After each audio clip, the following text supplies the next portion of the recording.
Hi friends, welcome back to my YouTube channel. Friends, ಇವತ್ತಿನ video ನಿಮಗೆಲ್ಲ ಇಷ್ಟ ಆಗುತ್ತೆ ಅನ್ಕೊಂಡಿದ್ದೀನಿ. ಇಷ್ಟ ಆಗಿದ್ರೆ ಏನು ಮಾಡಬೇಕು, ಲೈಕ್ ಮಾಡಿ, ಶೇರ್ ಮಾಡಿ, ಕಮೆಂಟ್ ಮಾಡಿ, ಹಾಗೆ ಸಬ್ಸ್ಕ್ರೈಬ್ ಮಾಡ್ಕೊಂಡು ನೋಡಿ. ಪರದೆ ಇದನ್ನು ಕ್ಲಿಕ್ ಮಾಡಿ ಹಾಲ್ ನೋಟಿಫಿಕೇಶನ್ ಬರುತ್ತೆ. ಹಾಗೆ ಫ್ರೆಂಡ್ಸ್ ಜೊತೆ ಫ್ಯಾಮಿಲಿ ಜೊತೆ ಎಲ್ಲ ಶೇರ್ ಮಾಡ್ಕೊಳ್ಳಿ ಅಂತ ಹೇಳ್ತಾ ಆ, ಈ ವಿಡಿಯೋನ ಸ್ಟಾರ್ಟ್ ಮಾಡೋಣ. ಬನ್ನಿ, ಇವತ್ತಿನ ವಿಡಿಯೋದಲ್ಲಿ ಏನಿಲ್ಲ ಫ್ರೆಂಡ್ಸ್, ಇವತ್ತು ನನ್ನ ಫ್ರೆಂಡ್ಸ್ನ ಮೀಟ್ ಮಾಡ್ತಾ ಇದ್ದೀನಿ. ಬನ್ನಿ, ಅವ್ರನ್ನ ನಿಮ್ಮನಿಗೂ ತೋರಿಸ್ತೀನಿ. ಇವರು ಬಂದು ಸಿಂಧು ಅಂತೇಳಿ, ಇಲ್ಲಿ ತಂಗಿದೆಲ್ಲ ಈ ಸೈಡ್ ಬಂದು ರಾಮು ಅಂತ ಹೇಳ್ಬಿಟ್ಟು ಈ ಕಡೆ ಇದೆ. ಇವರು ನನ್ನ ಫ್ರೆಂಡ್ಸ್. ಇನ್ನೂ ಒಂದು ಫ್ರೆಂಡ್ಸ್ ಮಿಸ್ ಆಗಿದ್ದಾರೆ, ಅವ್ರನ್ನ ಮೀಟ್ ಮಾಡೋಕ್ಕಾಗಲಿಲ್ಲ. ನೆಕ್ಸ್ಟ್ ಯಾವಾಗಲಾದರೂ ಮತ್ತೆ ಮೀಟ್ ಆಗ್ದಾಗ ಖಂಡಿತ ಅವ್ರನ್ನೆಲ್ಲ ತೋರಿಸ್ತೀನಿ.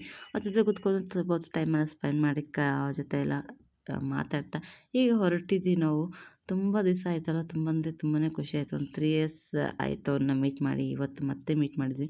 ತುಂಬ ಅಂದರೆ ತುಂಬಾ ಖುಷಿ ಆಯಿತು. ಬರ್ತಾ ಹಾಗೆ ಐಸ್ ಕ್ರೀಮ್ ತೊಗೊಂಡು ಬಂದಿದ್ದೆ ಮಕ್ಕಳಿಗೆ. ತುಂಬಾ ಸಿಕ್ಕಾಪಟ್ಟೆ ಬಿಸಿಲಿದಲ್ವ, ಬಿಸಿಲಲ್ಲಿ ಈಗ ಐಸ್ ಕ್ರೀಮ್ ತೊಗೊಂಡ್ಬಂದು ಅವತ್ತು ತಿಂತಾ ಕೂತ್ಕೊಂಡಿದ್ದಾರೆ. ಮಗಳಿಗೆಲ್ಲ ತುಂಬ ಇಷ್ಟ ಐಸ್ ಕ್ರೀಮ್. ಎಲ್ಲನೂ ಅಷ್ಟೇ. ಈಗ ಅವರು ಬೇರೆ ಮಲಗಿಸ್ಬಿಟ್ಟು ಮಗನ ಮಲಗಿಸಿ ಹೋಗಿದ್ದೆ, ಇನ್ನೇ ಗಲಾಟೆ ಮಾಡ್ತಾನಂತ. ಈಗ ಐಸ್ ಕ್ರೀಮ್ ತೊಗೊಂಡು ಬಂದೆ. ಈಗ ಎಲ್ಲರೂ ಐಸ್ ಕ್ರೀಮ್ ತಿಂತಾ ಕೂತ್ಕೊಂಡಿದ್ವಿ. ತಂಗಿ ಈ ಕಡೆ, ಅಪ್ಪ ಅಮ್ಮ ಮತ್ತು ನಾನು, ತಂಗಿ, ಮಕ್ಕಳು ಅಷ್ಟೇ ಇರೋದು. ಇನ್ನೂ ಯಾರು ತಂಗಿರೋರು ಯಾರು ಬಂದಿರಲಿಲ್ಲ ಊರಿಗೆ. ಫ್ರೆಂಡ್ಸ್, ವಿಡಿಯೋನ ಕಂಟಿನ್ಯೂ ಮಾಡಲಿಲ್ಲ. ಇದು ನೆಕ್ಸ್ಟ್ ಡೇ ಲಾಗಿದ್ದು. ಊರಿಗೆ ಹೋಗೋಕ್ಕೆ ಅಂತೇಳಿ ರೆಡಿ ಆಗಿದ್ದೀನಿ. ನಾನು ವಾಯ್ಸ್ ಕೊಡ್ತಾ ಇದ್ದೆ, ಬಟ್ ಯಾರೋ ತೀರೋಗಿರೋ ಕಾರಣ ಅಲ್ಲಿಗೆ ಸೌಂಡಿಂದ ಏನೂ ಕೇಳಿಸ್ತಾ ಇರಲಿಲ್ಲ. ಆ ಕಾರಣಕ್ಕೆ ನಾನು ವಾಯ್ಸ್ ಕೊಡ್ತಾ ಇರೋಂಥದ್ದು. ಫ್ರೆಂಡ್ಸ್, ಈಗ ಊರಿಗೆ ಹೋಗೋಣ ಅಂತೇಳಿ ರೆಡಿಯಾಗಿದ್ದೀನಿ. ಇಲ್ಲೇ ಅಪ್ಪ ಸಂತೆಯಿಂದ ಕರ್ಬೂಜ ಹಣ್ಣೆಲ್ಲ ತೊಗೊಂಬಂದು ಇಟ್ಟಿದ್ದಾರೆ ಜ್ಯೂಸ್ ಮಾಡೋಕ್ಕೆ ಅಂತ ಹೇಳ್ಬಿಟ್ಟು. ಕರ್ಬೂಜ ಇದೆ. ಈಗ ಇನ್ನೊಂದು ಸೈಡ್ ಬಂದು ಪಪ್ಪಾಯ ಇದೆ. ಬೇಸಿಗೆಗೆ ತಂಪಾಗೆ ತಗೊಂಬಂದಿದ್ದು ಅಪ್ಪ ತೊಗೊಂಬಂದಿದ್ದು ಸಂತೆಯಲ್ಲಿ ಅಂತ ಹೇಳ್ಬಿಟ್ಟು.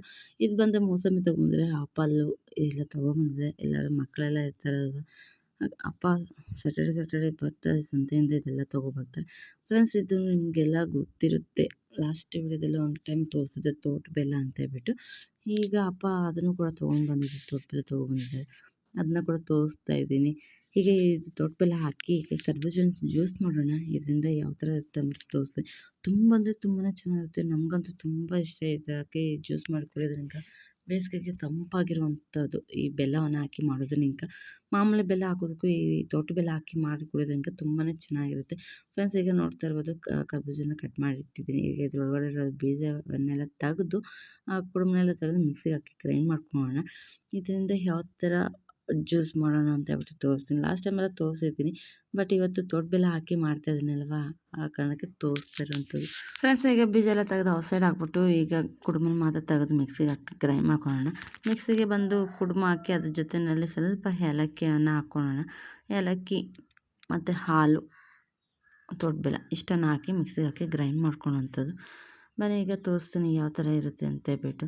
ಈಗ ನೋಡಿ, ನಾನು ಬಂದು ಏಲಕ್ಕಿ ಹಾಕ್ಕೊತಾ ಇದ್ದೀನಿ. ಒಂದು 4-5 ಏಲಕ್ಕಿನ ತೊಗೊತಾ ಇದ್ದೀನಿ. ಸ್ವಲ್ಪ ತೋಟ ಬೆಲ್ಲ ತೊಗೊಂಡಿದ್ದೀನಿ. ನಮಗೆ ರುಚಿಗೆ ಎಷ್ಟು ಬೇಕಂತ ನೋಡ್ಕೊಂಡು ಹಾಕ್ಕೊಳ್ಳಿ. ಯಾಕಂದರೆ ಸ್ವಲ್ಪ ಇದರಲ್ಲಿ ಸ್ವೀಟ್ ಕಮ್ಮಿ ಇರುತ್ತೆ. ನಮ್ಗೆ ಸ್ವಲ್ಪ ಜಾಸ್ತಿ ಹಾಕ್ಕೊಂಡಂಗೆ ಸ್ವೀಟ್ ಜಾಸ್ತಿ ಇರುತ್ತೆ. ಇದಕ್ಕೆ ಸ್ವಲ್ಪ ಹಾಲನ್ನು ಹಾಕ್ಕೊತಾ ಇದ್ದೀನಿ. ಹಾಕ್ಕೊಂಡು ಚೆನ್ನಾಗಿ ಮಿಕ್ಸಿಗೆ ಗ್ರೈಂಡ್ ಮಾಡಿ ಇಟ್ಕೊಂಡಿದ್ದೀನಿ. ಮಿಕ್ಸಿಗೆ ಗ್ರೈಂಡ್ ಆದಮೇಲೆ ಇಲ್ಲಿ ನೋಡಿ ಈ ಥರ ಬಂದಿದೆ ಜ್ಯೂಸು. ಈಗ ಇದನ್ನು ಹಸ್ಬೆಂಡ್ ಬಂದಿದ್ದಾರೆ ಕರ್ಕೊಂಡು ಹೋಗೋಕ್ಕೆ ಅಂತ ಹೇಳ್ಬಿಟ್ಟು, ಅವ್ರಿಗೆ ಜ್ಯೂಸ್ ಕೊಡ್ತಾಯಿದ್ದೀನಿ. ಈಗ ನಾನು ಕೂಡ ಜ್ಯೂಸ್ ಕೊಡೋಣ ಅಂತೇಳಿ ನಾನು ತೊಗೊಂಡಿರೋಂಥದ್ದು ಬಂದು ಕರ್ಬೂಜ ಹಣ್ಣು ಯಾಕೆ ವೇಸ್ಟ್ ಮಾಡಬೇಕು ಲೋಟದಲ್ಲಿ ಅಂತೇಳಿ ನಾನು ಇದರಲ್ಲೇ ಜ್ಯೂಸ್ ಕುಡಿದೆ. ಯಾವಾಗಲೂ ಅಷ್ಟೇ ಕಟ್ ಮಾಡಿದ್ಮೇಲೆ ಇದರಿಂದನೇ ನಾನು ಜ್ಯೂಸ್ ಕುಡಿಯೋದು. ಈಗ ನಾನು ಕೂಡ ಜ್ಯೂಸ್ ಕುಡಿತೀನಿ. ಹಸ್ಬೆಂಡ್ಗೆ, ಮಗನಿಗೆ ಎಲ್ಲ ಕೊಟ್ಟಾಯಿತು. ಈಗ ನಾನು ಕುಡಿತಾ ಇರೋಂಥದ್ದು ಬಂದು ಈಗ ಜ್ಯೂಸ್ ತೊಗೊಂಡು ನಾನು ಕೂಡ ಜ್ಯೂಸ್ ಕುಡಿತೀನಿ. ತುಂಬಾ ಚೆನ್ನಾಗಿತ್ತು. ಸ್ವಲ್ಪ ಸ್ವೀಟ್ ಕಮ್ಮಿ ಆಯಿತು. ಯಾಕೆ ಇನ್ನೊಂದು ಸ್ವಲ್ಪ ಸ್ವೀಟ್ ಹಾಕ್ಕೊಂಡಿದ್ದೆ ತುಂಬ ಚೆನ್ನಾಗಿರ್ತಾಯಿತ್ತು. ತೋಟ ಬೆಲ್ಲದಲ್ಲಿ ಸ್ವೀಟ್ ಕಮ್ಮಿ ಇರುತ್ತೆ ಯಾವಾಗಲೂ ಅಷ್ಟೇ. ನೋಡಿಕೊಂಡು ಸ್ವೀಟ್ ಹಾಕ್ಕೊಳ್ಳಿ. ನಾನೀಗ ಜ್ಯೂಸ್ ಎಲ್ಲ ಕುಡಿದ್ವಿ. ಅಪ್ಪ ಎಲ್ಲ ಹೋಗಿದ್ದಾರೆ, ಇನ್ನೂ ಬಂದಿರಲಿಲ್ಲ. ನಾನು ಜ್ಯೂಸ್ ಎಲ್ಲ ಮಾಡಿ ಕುಡಿದ್ವಿ. ತಂಗಿ ಎಲ್ಲೋ ಹೋಗಿದ್ದಾರೆ, ಇನ್ನೂ ಬಂದಿರಲಿಲ್ಲ. ಅದಕ್ಕೆ ಬರ್ತೀನಿ ಅಂದರು. ಅದಕ್ಕೆ ಸ್ವಲ್ಪ ಹೊತ್ತು ವೆಯ್ಟ್ ಮಾಡ್ತಾ ಇದ್ವಿ. ಅಮ್ಮ ಬೇರೆ ತಂಗಿ ಮನೆಗೆ ಹೋಗಿದ್ರು. ಇಲ್ಲಿ ಮಗ ನೋಡಿ ಅವ್ರ ಅಪ್ಪ ಬಂದಿದ್ದಾರಲ್ವ, ಬಂದಮೇಲೆ ನನ್ನ ಮೇಲೆ ಗಲಾಟೆ ಮಾಡ್ತಾ ಇದ್ದಾನೆ. ಏನಾದರೂ ಅಂದರೆ ಸಾಕು ಅವ್ರ ಅಪ್ಪ ಇರೋದಕ್ಕೆ ಹಾಗೆಯೇ ಹೊಡೆಯೋದಕ್ಕೆ ಬರೋದು, ಈ ಥರ ಎಲ್ಲ ಮಾಡೋದು ಎಲ್ಲ ಮಾಡ್ತಾನೆ. ತೀಟೆ ತರಲೆ ಎಲ್ಲ ಮಾಡ್ತಾ ಇರ್ತಾನೆ. ಅವರಪ್ಪ ನೋಡಿ ನೋಡ್ತಾ ಇದ್ದಾರೆ. ಅವರಪ್ಪ ಇದ್ರೇ ಹಾಗೆ ಅವನು. ಇಲ್ಲಿ ಬಂದು ಚೇಪೆಕಾಯಿ ತೊಗೊಂಬಂದಿಟ್ಟಿದ್ದಾರೆ. ಆಪಲ್ ಚೇಪೆಕಾಯಿ ನಿಮಗೆಲ್ಲ ಲಾಸ್ಟ್ ಟೈಮೆಲ್ಲ ತೋರಿಸಿದ್ನಲ್ವ, ಈ ಸಲ ಕೂಡ ತೋರಿಸ್ತಾ ಇದ್ದೀನಿ. ತುಂಬಾ ಚೆನ್ನಾಗಿತ್ತು. ಫಸ್ಟ್ ಈಗ ತಂಗಿ ಬಂದೆ ಆಯಿತು. ಇನ್ನೇನು ಹೊರಟಿದ್ದೀವಿ ನಾವು. ಹಸ್ಬೆಂಡ್ ಬೈಕ್ ಔಟ್ ಸೈಡ್ ತೆಗೆದ್ರೆ ತುಂಬ ಸಿಕ್ಕಾಪಟ್ಟೆ ಬಿಸಿಲಿದೆ. ಇಲ್ಲಿ ಮಗಳನ್ನು ಕರ್ಕೊಂಡು ಹೋಗ್ತಾ ಇದ್ದೀನಿ ನಾನೀಗ. ನೆಕ್ಸ್ಟ್ ಆಮೇಲೆ ಕರ್ಕೊಂಬಂದ್ಬಿಡ್ತೀನಿ. ಈಗ ಕರ್ಕೊಂಡು ಹೋಗ್ತಾ ಇದ್ದೀನಿ. ಇಲ್ಲಿ ತಂಗಿ, ಅಕ್ಕನ ಮಗಳು ಇದ್ದಾಳೆ, ಮತ್ತು ಆ ತಂಗಿ ಇದ್ದಾಳೆ. ಇಲ್ಲಿ ತಂಗಿ ಈಗ ಬಾಯ್ ಹೇಳ್ತಾ ಇದ್ದಾಳೆ. ಇನ್ನೇನು ಹೊರಟಿದ್ದೀವಿ ನಾವು, ಹೋಗ್ತಾ ಇರೋಂಥದ್ದು. ಮಗ ಮಗಳು ನಾನು ಹಸ್ಬೆಂಡ್ ಇಷ್ಟು ಜನನೂ ಹೊರಟಿದ್ದೀವಿ. ಸಿಕ್ಕಾಪಟ್ಟೆ ಬಿಸಿಲಿದೆ. ಎಷ್ಟು ಬಿಸಿಲಿದೆ ಅಂದರೆ 1:30-2 ಗಂಟೆ ಆಗಿದೆ. ಈಗ ನಾವು ಹೊರಟಿರೋಂಥದ್ದು. ಇನ್ನೂ ಸ್ವಲ್ಪ ಲೇಟಾಗಿ ಹೋಗೋಣ ಅಂದರೆ ಹಸ್ಬೆಂಡ್ ಸ್ವಲ್ಪ ಕೆಲಸ ಇದೆ ಅಂತಂದರು. ಆ ಕಾರಣಕ್ಕೆ ನಾವು ಈಗಲೇ ಹೊರಟಿದ್ದೀವಿ. ನೋಡಿ ನಮ್ಮ ಜರ್ನಿ ನಮ್ಮ ಊರ ಕಡೆ ಹೊರಟಿರೋಂಥದ್ದು. ಈಗ ಊರಿಗೆ ಹೋಗೋಣ ಬನ್ನಿ. ಊರಿಗೆ ಹೋದ್ಮೇಲೆ 1 ವೀಕ್ ಆಯ್ತು ಬಂದು. ಫ್ರೆಂಡ್ಸ್, ಊರಿಂದ ಬಂದು ಬಿಸಿಲು ಅಲ್ವಾ, ಸಿಕ್ಕಾಪಟ್ಟೆ ಬಿಸಿಲು. ಆ ಕಾರಣಕ್ಕೆ ಸ್ವಲ್ಪ ಹೊತ್ತು ರೆಸ್ಟ್ ಮಾಡೋಣ ಅಂತೇಳಿ ಮಲಗಿದ್ದೀನಿ. ಮಗ ಅಂತೂ ಮಲಗಲಿಲ್ಲ. ಬೈಕಲ್ಲಿ ಬರ್ಬೇಕಾದ್ರೆ ಸ್ವಲ್ಪ ಹೊತ್ತು ನಿದ್ದೆ ಮಾಡೋಣ. ಈಗ ಮತ್ತೆ ಬಿಸಿಲಲ್ಲಿ ಆಟಾಡೋಕೆ ಹೋಗಿದ್ದಾನೆ. ಇಲ್ಲಿ ಊರಿಗೆ ಬಂದರೆ ಅವ್ನು ಮನೆಯಲ್ಲಿ ಇರೋದೇ ಇಲ್ಲ. ಅವರು ಆಚೆನೇ ಇರ್ತಾನೆ ಆಟಾಡೋದಕ್ಕೆ. ಅಪ್ಪ ಮನೆಯಲ್ಲಿದ್ದರೆ ಮನೆ ಒಳಗಡೆ ಇರ್ತಾನೆ.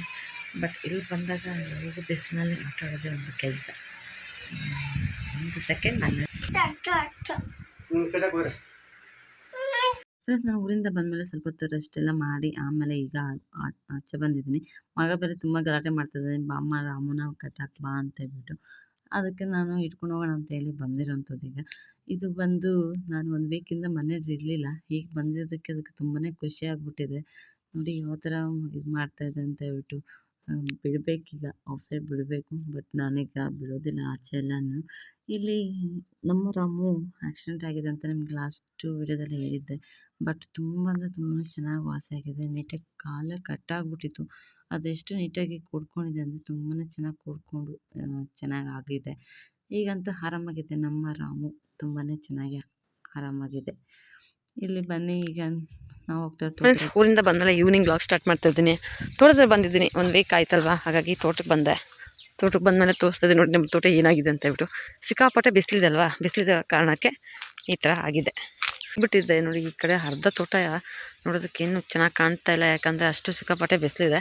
ಮತ್ತು ಈ ಕಡೆ ನೀಲಗಿರಿ ಮರಗಳಿದೆ. ಈ ಮರ ಇರೋದ್ರಿಂದ ಇದೆಷ್ಟು ನೀರು ಬಿಟ್ಟರೂ ಇರೋದಿಲ್ಲ ಈ ಸೈಡು. ಇನ್ನು ಸ್ವಲ್ಪ ಆ ಕಡೆ ಹೋದಾಗ ತುಂಬ ಚೆನ್ನಾಗಿ ಕಾಣುತ್ತೆ ಗ್ರೀನರಿಯಾಗಿ. ಅದು ಕೂಡ ಒಣಗ್ತಾಯಿತ್ತು. ಈಚೆಗೆ ಸ್ವಲ್ಪ ಮತ್ತೆ ಗಿಡ ಕಾಯೆಲ್ಲ ಕಿತ್ತಾಯಿತು. ಮತ್ತು ಇದು ಚಿಕ್ಕರಿ ಮತ್ತೆ ಬಿಡುತ್ತಾ ಇರುತ್ತೆ ಕಾಯಿ. ಆದರೆ ಸಿಕ್ಕಾಪಟ್ಟೆ ಬಿಸಿಲಿರೋ ಕಾರಣ ಚಿಗಿರೋದೇ ಕಷ್ಟ ಆಗ್ಬಿಟ್ಟಿದೆ. ಯಾಕಂದರೆ ಎಷ್ಟು ನೀರು ಬಿಟ್ಟರೂ ಸಾಕಾಗ್ತಾಯಿಲ್ಲ ಇದಕ್ಕೆ. ಅಷ್ಟು ಒಣಗ್ತಾ ಇದೆ ತೋಟ. ನೋಡಿ ಲಾಸ್ಟ್ ಟೈಮೆಲ್ಲ ತೋಟ ನೋಡಿಸಿದಾಗ ಎಷ್ಟು ಚೆನ್ನಾಗಿತ್ತು, ಆಸೆ ಆಗ್ತಾಯಿತ್ತು ತೋಟ ನೋಡಿದಾಗ. ಈಗಂತೂ ಈ ಥರ ಆಗ್ಬಿಟ್ಟಿದೆ. ಏನು ಮಾಡೋದಂತೂ ಗೊತ್ತಾಗ್ತಾಯಿಲ್ಲ. ಮಳೆ ಬಿದ್ದರೆ ಮಾತ್ರ ತೋಟ ತಂಪಾಗಿ ಬರುತ್ತೆ, ಇಲ್ಲ ಅಂತಂದರೆ ಈ ಥರನೇ ಇರುತ್ತೆ. ಒಂದು 6 ಸಲ ಏನೋ ಕಾಯಿ ಕಿತ್ತಿ ಅಷ್ಟು 6 ಸಲ ಕಾಯಿ ಕಿತ್ತಿದ್ದೀವಿ. ಮತ್ತು ಇದು ಗಿಡ ಕಾಯೆಲ್ಲ ಕಿತ್ತಾದ್ಮೇಲೆ ಮತ್ತೆ ಚಿಗುರಿ ಮತ್ತೆ ಹೂ ಬಿಟ್ಟು ಮತ್ತೆ ಕಾಯಿ ಬಿಡುತ್ತೆ. ತುಂಬ ಚೆನ್ನಾಗಿರುತ್ತೆ. ಆದರೆ ಬೇಸಿಗೆ ಆಗಿರೋ ಕಾರಣ ಏನೂ ಮಾಡೋಕ್ಕಾಗ್ತಾಯಿಲ್ಲ ಈಗ. ನೋಡೋಣ, ಮಳೆ ಏನಾದರೂ ಬಂದರೆ ಗಿಡ ಇಂಪ್ರೂವ್ ಆಗುತ್ತೆ. ಅರ್ಧ ತೋಟ ಆ ಥರ ಕಾಣುತ್ತೆ, ಇನ್ನು ಅರ್ಧ ತೋಟ ನೋಡಿ ಈ ಥರ ಕಾಣ್ತಾ ಇದೆ. ಎಲ್ಲ ಮಳೆ ಬಂದರೆ ಎಲ್ಲ ತೋಟ ಫುಲ್ ಚೆನ್ನಾಗಿ ಆಗುತ್ತೆ. ಈಗ ನೋಡ್ತಾ ಇರ್ಬೋದು, ಕಾಯೆಲ್ಲ ಕಿತ್ತೆಲ್ಲ ಲಾಸ್ಟ್ ಆಯ್ತಲ್ಲ, ಮತ್ತು ಇದರಲ್ಲಿ ಕಾಯಿ ಬರ್ತಾಯಿದೆ, ಹೂವೆಲ್ಲ ಸ್ಟಾರ್ಟ್ ಆಗ್ತಾಯಿದೆ. ತಂಪಾಗಿದ್ದಿದ್ರೆ, ಬೇಸಿಗೆ ಇಲ್ದಿದ್ರೆ ತುಂಬ ಚೆನ್ನಾಗಿ ಬಿಡ್ತಾಯಿತ್ತು ಹೂವು, ಪಿಂದೆ, ಕಾಯಿ ಎಲ್ಲನೂ. ತುಂಬ ಅಂದರೆ ತುಂಬಾ ಸಿಕ್ಕಾಪಟ್ಟೆ ಬಿಸಿಲಿದೆ. ಏನೂ ಮಾಡೋಕ್ಕಾಗ್ತಾಯಿಲ್ಲ ಬಿಸಿಲು ಆಗಿರೋ ಕಾರಣ.